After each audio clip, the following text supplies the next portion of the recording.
Caros amigos e amigas que nos acompanham pela TV Canção Nova, estamos começando mais um programa de hoje, Escola da Fé. Vamos dar sequência ao estudo que nós estamos fazendo dos sacramentos da igreja. Nós já estamos no sacramento da Eucaristia, já tivemos lá o batismo, a crisma, né, a penitência, a confissão, estamos na Eucaristia. Claro que a Eucaristia é o maior sacramento, porque é o próprio Deus presente nele. Os outros sacramentos transmitem a graça de Deus. A Eucaristia é diferente, é o próprio Deus. Então é claro que na Eucaristia a gente tem que gastar mais tempo, né? Nós estamos estudando aqui um documento muito importante do Papa João Paulo II, chamado Redemptione Sacramento, ou seja, o sacramento da redenção, onde o Papa João Paulo II, no ano 2004, ele incumbiu a Congregação da Fé do Vaticano de colocar normas bem claras sobre a celebração da Eucaristia. Isso ele fez numa outra encíclica chamada Ecclesia de Eucaristia, do ano 2003. Incumbiu que no ano 2004 a Congregação da Fé emitisse esse documento. Como eu recebo muitas dúvidas e perguntas, olha, o que pode fazer, o que não pode fazer, eu acho que o padre está fazendo errado. Então, para a gente tirar todas essas dúvidas, eu vou colocar aqui alguns itens. É um documento muito longo, de 186 parágrafos. Eu estou selecionando alguns parágrafos, pensando alguns mais importantes, trazendo aqui para que a gente entenda, conheça o que a igreja nos ensina. Tá bem? Mas nós vamos começar rezando, como a gente faz sempre, porque Jesus disse, né? Sem mim nada podeis fazer. Não é verdade? A gente nunca pode esquecer disso. Em nome do Pai, e do Filho, e do Espírito Santo. Amém. Vinde, Espírito Santo, enchei os corações dos vossos fiéis, acendei neles o fogo do vosso amor, enviai o vosso Espírito, tudo será criado, renovareis a face da terra. Oremos, ó Deus, que instruístes os corações dos vossos fiéis com a luz do Espírito Santo. Fazei que nós apreciemos retamente todas as coisas segundo o mesmo Espírito e gozemos sempre da sua consolação. Por Cristo nosso Senhor. Amém. E nós pedimos também a intercessão, a bênção de Nossa Senhora. Ave Maria, cheia de graça, o Senhor é convosco. Bendita sois vós entre as mulheres, e bendito é o fruto do vosso ventre, Jesus. Santa Maria, Mãe de Deus, rogai por nós, pecadores, agora e na hora de nossa morte. Amém.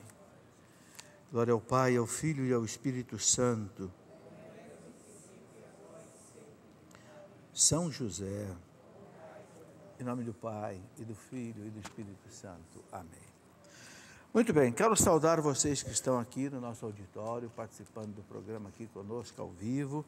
Temos amigos da cidade de Terra Rica, no Paraná, Oswaldo Cruz, São Paulo. Levante a mão, que os câmeras vai mostrá-los. Cajamar, São Paulo, Bom Jesus do Galho, Minas Gerais, Belém do Pará, Salvador da Bahia, Maceió de Alagoas, Palmeira dos Índios, Alagoas, Aracaju, Sergipe, Rio de Janeiro, capital, Socorro, São Paulo, Castanhal, no Pará, Pouso Alegre, Minas Gerais, Manaus, Amazonas, João Pessoa, na Paraíba. E eu quero comunicar que a Dona Maria, da Paraíba, de João Pessoa, está aqui fazendo 76 anos. Quem é? Levante a mão. Isso, seja bem-vindo. Canção Nova te acolhe, te parabeniza e pede a Deus que te dê a sua graça e a sua bênção nessa noite de hoje. Ok, eu quero começar mostrando aqui esse livro, né, do Frei Bruno Varriano, né, é um franciscano, Na Escola de Nazaré. É mais um livro sobre família, né, a importância da família que a editora Canção Nova lança, né, Tornando Sagrada a Minha Família. Okay? Do Frei Bruno Varriano. Bom, aqui nós temos muitas outras coisas que a Canção Nova fornece a você. Pode ser através do telefone, o 1231 86 2600, ou então se você entrar no portal da Canção Nova, cançãonova.com, você vai encontrar também. Aqui tem uma coleção de 4 cursos, né? Não são palestras, são cursos de longa duração. Catecismo da Igreja Católica em 40 horas. Né? A gente sabe que o catecismo é a base da nossa fé. O Papa João Paulo II diz que é o texto de referência da fé católica. Aqui, João Paulo II, quando apresentou o catecismo, disse assim: quem quiser conhecer o que a igreja acredita, está aqui. Quer dizer, quem conhece o catecismo, né, como diz o povo, não morre pagão, né, sabe a doutrina católica. Né? Um curso sobre a Bíblia, 100 horas explicando cada um dos livros da Bíblia. Né?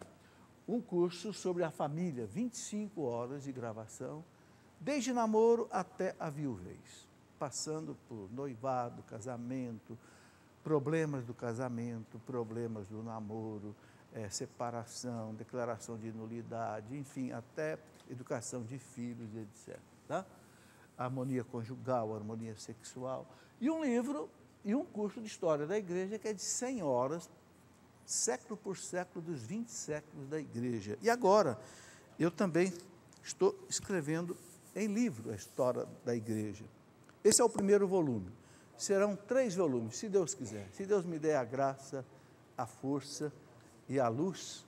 Né? Esse é o primeiro sobre a idade antiga da igreja. Vai do século I até mais ou menos o ano 500, século V. Eu acho a parte mais bonita da história da igreja, porque por aqueles 250 anos em que a igreja foi massacrada pelo Império Romano, né? São Pedro e São Paulo chegaram em Roma por volta dos anos 50, 60, foram martirizados no ano 67, todos dois.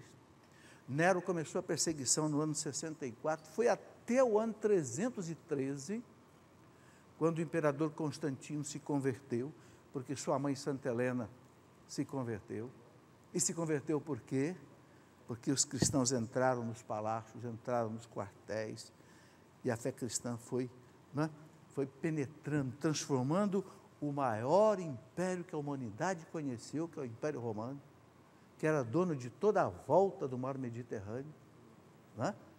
Pega aqui Portugal, Espanha, Itália, França, Suíça, Alemanha, Bélgica, Holanda, vai lá para a Rússia, vai lá para a Grécia, vai lá para a Turquia, desce lá pelo Líbano, a Síria, Israel, aí vai lá para o Egito, o norte da África, volta lá para o Estreito de Gibraltar, sai na Espanha. Tudo isso pertencia ao Império Romano. Eles chamavam o mar Mediterrâneo de Mare Nostrum. Nenhum navio atravessava o mar Mediterrâneo sem o alvará do Império Romano. E esse império era pagão, esse império quis massacrar o cristianismo. Né? O chão de Roma foi lavado com o sangue dos cristãos 250 anos. Ontem nós celebramos a festa de 2 mártires, né? São Cipriano, São Cornélio, foram massacrados. Né? Mas esse império se tornou cristão. Né? Por quê? Porque, como dizia Tertuliano, do ano 200, o sangue dos mártires era semente de novos cristãos. Sanguis martyrum semen Christianorum. Então, aqueles romanos que nas arquibancadas do Coliseu, do circo de Nero, viam os cristãos morrerem ali nos dentes dos leões, os romanos se convertiam, porque eles viam que tinha uma coisa diferente, uma coisa extraordinária, alguma coisa que os deuses deles não conseguiam.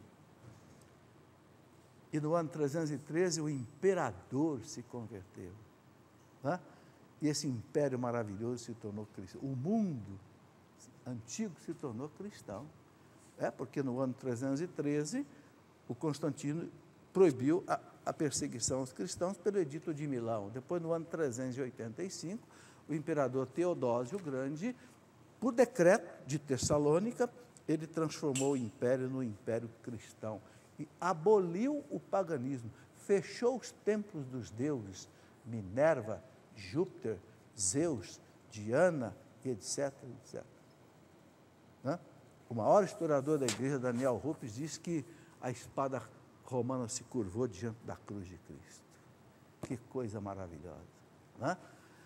Daí, e depois, Roma caiu na mão dos bárbaros, no ano 476, né?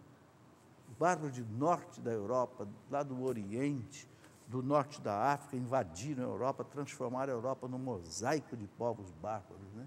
Ostrogodos, visigodos, alamanos, suevos, burgúndios, celtas, vikings, não sei quanto mais etnias bárbaras, arrasaram com o Império Romano.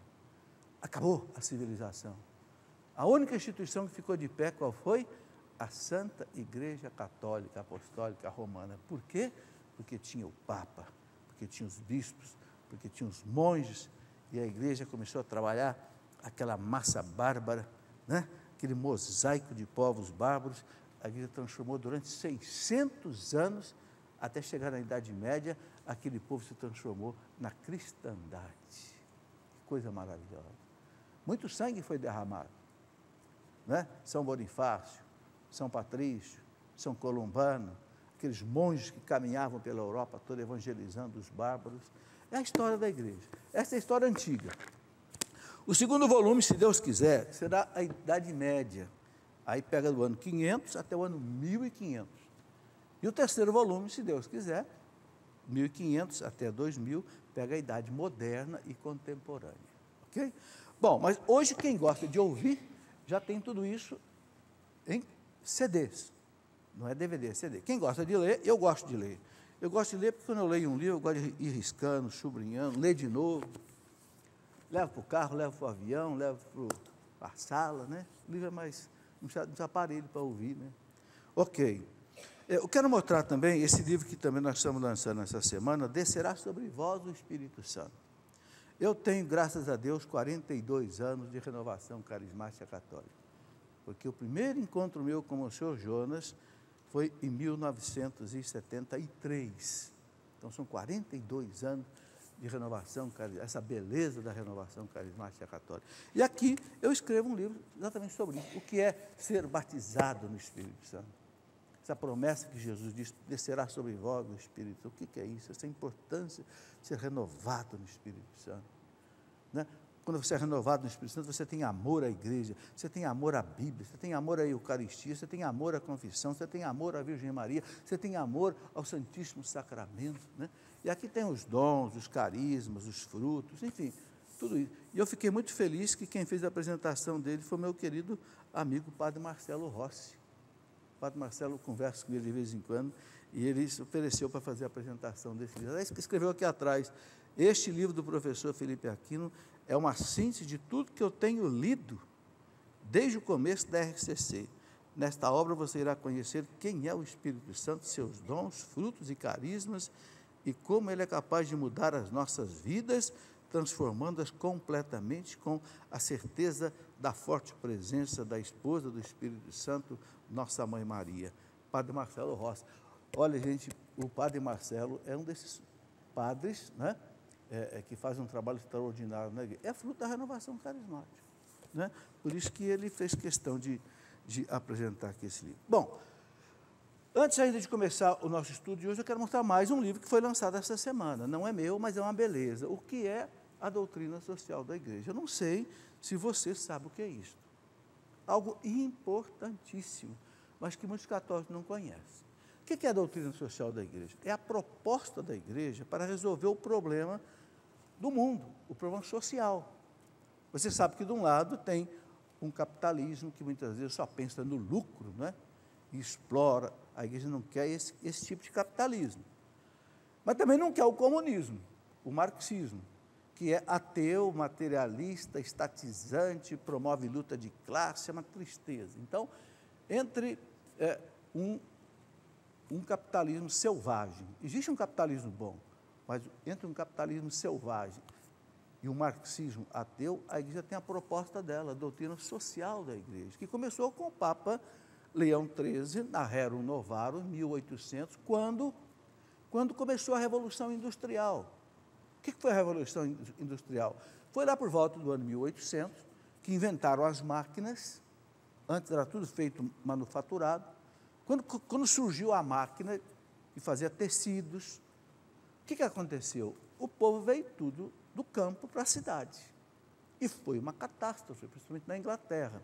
Porque o povo começou a viver em favelas, naqueles amontoados, viviam mal, trabalhava 12, 13 horas por dia, não tinha assistência social, não tinha leis trabalhistas.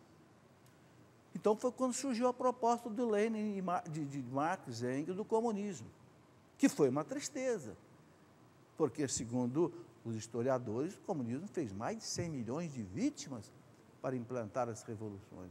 Aí eles não. Aí Leão XIII começou com a Rerum Novarum. Depois todos os papas, até o Papa Francisco, trouxeram a doutrina social da Igreja. O Vaticano publicou um compêndio de doutrina social da Igreja. Só que é um compêndio que... Levanta a mão aqui quem já leu o compêndio. Uma pessoa, duas pessoas. Está vendo? Pouquíssima gente leu. Porque é um calhamaço. Então, o professor, doutor Paulo César, que é professor de filosofia aqui na Faculdade de Filosofia da Canção Nova, ele fez para mim uma síntese. Pegou aquele compêndio e transformou numa síntese, para que qualquer cristão consiga ler, entender um pouco. Aliás, quem pediu para fazer essa publicação foi o Dom Benedito Beni, nosso bispo emérito de Lorena. Inclusive, ele fez questão de fazer a apresentação dele. Dom Beni fez a apresentação deste livrinho. Então, está aí, eu recomendo que as pessoas estudem. A igreja está muito interessada que as pessoas entendam qual é a proposta do Evangelho para resolver os problemas de injustiça social do mundo. Não é? A igreja sempre esteve preocupada com isso. Bom, vamos fazer o nosso primeiro intervalo e depois do intervalo eu vou começar então, vou continuar a matéria que eu estava dando na aula passada sobre a Redemptionis Sacramento. Espera aí, você vai ver que o nosso intervalo é rápido, a gente volta já.